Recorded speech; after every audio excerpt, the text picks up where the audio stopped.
ରୁଟି ହଉ ପୁରୀ ହଉ ବା ପରଟା ହଉ ବା ଭାତ ହଉ ବା ସ୍ନାକ୍ସରେ ହଉ ଆମେ ଇଭିନିଂ ଟାଇମ୍ରେ ସ୍ନାକ୍ସ ଖାଉ ତ ଆମକୁ ଏମିତି ଛତୁ ଚିଲି ବହୁତ ବଢ଼ିଆ ଲାଗେ। ଆସନ୍ତୁ ମୁଁ ଆଜି ଆପଣଙ୍କ ପାଇଁ ନେଇକରି ଆସିଛି ଛତୁ ଚିଲି। ଆଶା କରୁଛି ଏ ରେସିପିଟି ଆପଣଙ୍କୁ ଭଲ ଲାଗିବ। ନମସ୍କାର, ଗୁନୁ ଛଡ଼ିଆ କିଚେନକୁ ଆପଣଙ୍କୁ ଅନେକ ଅନେକ ସ୍ୱାଗତ। ଦେଖନ୍ତୁ ମୁଁ ଏଠି 500 ଗ୍ରାମର ବଟମ୍ ଛତୁ ନେଇଛି। ଯେଉଁ ପ୍ୟାକେଟ୍ ବାଲା ଛତୁ ଆସେ ମୁଁ ତାକୁ ପୁରା ଫ୍ରେଶ୍ ଛତୁ ନେଇଛି।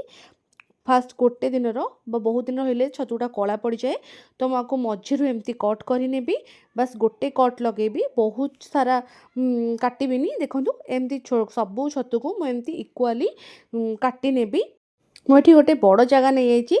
ସବୁ ଛତୁ ଯେଉଁ କାଟିକି ରଖିଥିଲି ତାକୁ ଦେଇଦେବି। ଛତୁରେ ବହୁତ ଅସନା ଅଛି, ତ ମୁଁ ଏଠି ଜମ୍ସ ବା ସବୁ ଅସନା ଛଡ଼ାଇବା ପାଇଁ ମୁଁ ଏଠି ଗରମ ପାଣି ଦେଇଛି। ଗରମ ପାଣି ଦେଲେ ସବୁ ମଇଳା ଗୁଡ଼ାକ ବହୁତ ଜଲ୍ଦି ଛାଡ଼ିଯିବ। ଆକୁ 10 ମିନିଟ୍ ଏମିତି ସବୁ ଭଲ ଭାବରେ ମିଶାଇ ଦେବି। ଆକୁ 10 ମିନିଟ୍ ରଖିଦେବି। 10 ମିନିଟ୍ ପରେ ଦେଖନ୍ତୁ ଏମିତି ସବୁ ଏଥିରେ କଳା ପାଣି ଗୁଡ଼ାକ ଯେଉଁ ଥିଲା ସବୁ ଅସନା ବାହାରିଯାଇଛି, ସବୁ ମଇଳା ପାଣି ବାହାରିଯାଇଛି। ଛତୁକୁ ଗୋଟେ ଏମିତି ଜାଲି ସାହାଯ୍ୟରେ ମୁଁ ଆକୁ ସବୁ ଛାଣି ନେବି, ଅସନା ପାଣି ସବୁ ବାହାର କରିନେବି। ଦେଖନ୍ତୁ ବହୁତ କେମିତି ବହୁତ ଅସନା ଅଛି ପାଣି ଗୁଡ଼ାକ। ଆଉ ଏଥିରେ 3-4 ଥର ସଫା ପାଣି ଦେଇକି ଆକୁ ଭଲ ଭାବରେ ଧୋଇ ନେବି। ଆଉ ଛତୁ ଗୁଡ଼ାକ ଚୁପୁଡ଼ିକି ଗୋଟେ ଜାଗାରେ ରଖିଦେବି। ମୁଁ ଏଠି ସେମ୍ ଜାଗାରେ 4 ବଡ଼ ଚାମଚ ଦେଇଦେବି ଏଥିରେ କର୍ଣ୍ଣଫ୍ଲୋର। ଆଉ ଏଥିରେ 3ରୁ 3.5 ଟେବୁଲ୍ ସ୍ପୁନ୍ ଦେଇଦେବି ଏଥିରେ ମଇଦା। ଆପଣ ଚାହିଁଲେ ଏଠି ଛତୁ କ୍ୱାଣ୍ଟିଟି ଅନୁସାରେ କମ୍ ଅଧିକ କରିପାରିବେ। ସ୍ୱାଦ ଅନୁସାରେ ଦେଇଦେବେ ଏଥିରେ ଲୁଣ। 1 ଟେବୁଲ୍ ସ୍ପୁନ୍ ଦେଇଦେବି ଧନିଆ ପାଉଡ଼ର, 1/2 ଟେବୁଲ୍ ସ୍ପୁନ୍ ଚିକେନ୍ ମସଲା, ଅଳ୍ପ ଟିକେ ଫୁଡ଼୍ କଲର୍, ଅଳ୍ପ ଟିକେ ଚାଟ୍ ମସଲା ଦେଇଛି। ଆଉ 1 ଟିସ୍ପୁନ୍ ଦେଇଛି ଅଦା ରସୁଣ ପେଷ୍ଟ।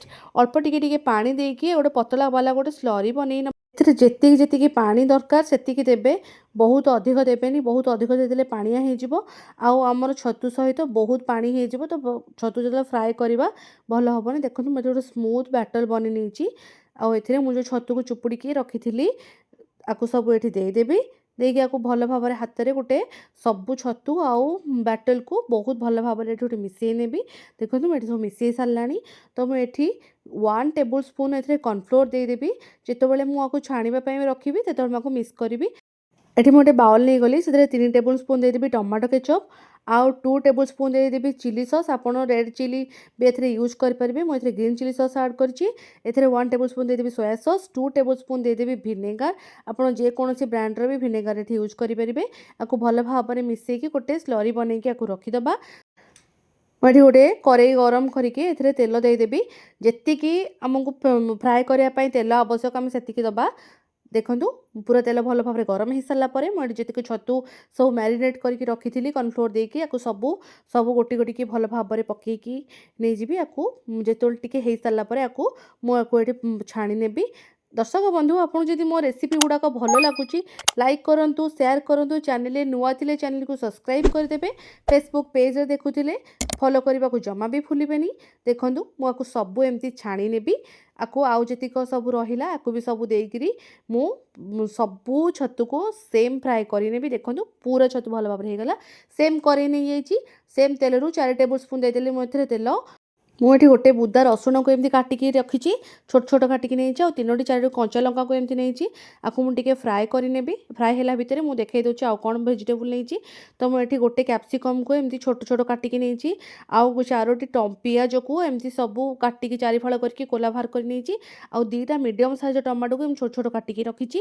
ଦେଖନ୍ତୁ ଆଉ ଆପଣ ଚାହିଁବେ ଏଥିରେ ଯଦି ପିଆଜ ଷଣ୍ଢା ବା ସ୍ପ୍ରିଙ୍ଗ ଓନିଅନ୍ ଏଥିରେ ଆଡ଼୍ କରିପାରିବେ। ଦେଖନ୍ତୁ ମୁଁ ସବୁ ଏ ପିଆଜକୁ ଦେଇକିରି ଅଳ୍ପ ଟିକେ ଭାଜି ନେବି, ଯେମିତି ପିଆଜ ଗୁଡ଼ାକ ଟ୍ରାନ୍ସପାରେଣ୍ଟ ହେଇଯିବ। ବହୁତ ସିଝିବା ଦରକାର ନାହିଁ, ଜଷ୍ଟ ଖାଲି ଟ୍ରାନ୍ସପାରେଣ୍ଟ ହେଇଯିବ। ଆଉ ହେଇସାରିଲା ପରେ ଏଠି ମୁଁ କ୍ୟାପ୍ସିକମ୍ ଆଉ ଯେଉଁ ଟମାଟୋକୁ କାଟିକି ରଖିଥିଲି ଏଠି ମୁଁ ଆକୁ ସବୁ ଆଡ଼୍ କରିଦେବି। ଆକୁ 2-3 ମିନିଟ୍ ପର୍ଯ୍ୟନ୍ତ ଭାଜି ନେବି ଭଲ ଭାବରେ, ଯେମିତି କ୍ୟାପ୍ସିକମ୍ ଆଉ ଟମାଟୋ ଟିକେ ସଫ୍ଟ ହେଇଯିବ। ଦେଖନ୍ତୁ ମୁଁ ଏଥିରେ ସ୍ୱାଦ ଅନୁସାରେ ଦେଇଦେବି ଲୁଣ। 1/2 ଟେବୁଲ୍ ସ୍ପୁନ୍ ଦେଇଦେବି ଏଥିରେ ମୁଁ ଗୋଲମରିଚ ଗୁଣ୍ଡ। ଆକୁ ଦେଇକିରି ଆଉ ଟିକେ 2-3 ମିନିଟ୍ ଭାଜି ନେବି। ସସ୍ ଗୁଡ଼ାକ ସବୁ ମିଶାଇକି ମୁଁ ରଖିଥିଲି ଆକୁ ଏଇ ଟାଇମ୍ରେ ଏଠି ମୁଁ ଆଡ଼୍ କରିଦେବି। ମୋ ଗ୍ୟାସ୍ର ଫ୍ଲେମ୍ ହାଇ ଅଛି, ଆପଣ ଲୋ କରିବେନି।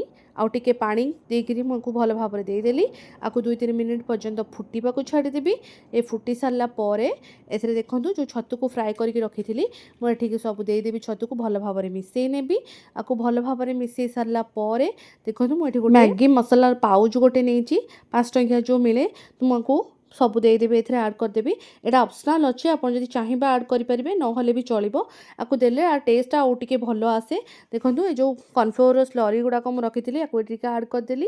ସେଇ କର୍ଣ୍ଣଫ୍ଲୋର ଜାଗାଟାକୁ ଧୋଇକି ଏଥିରେ ଟିକେ ପାଣି ଦେଇଥିଲି। ଏଥିରେ ଅଳ୍ପ ଟିକେ ମେଥି ପତ୍ର ବା ଆପଣଙ୍କ ପାଖରେ ଯଦି ଧନିଆ ପତ୍ର ଥିବ ଏଥିରେ ଆଡ଼୍ କରିପାରିବେ। ରହୁଛି, ଆସିବେ ଆଉ ଗୋଟେ ସୁନ୍ଦର ରେସିପିକୁ ନେଇ। ସେ ପର୍ଯ୍ୟନ୍ତ ମୋତେ ବିଦାୟ ଦିଅନ୍ତୁ। ନମସ୍କାର, ଜୟ ଜଗନ୍ନାଥ।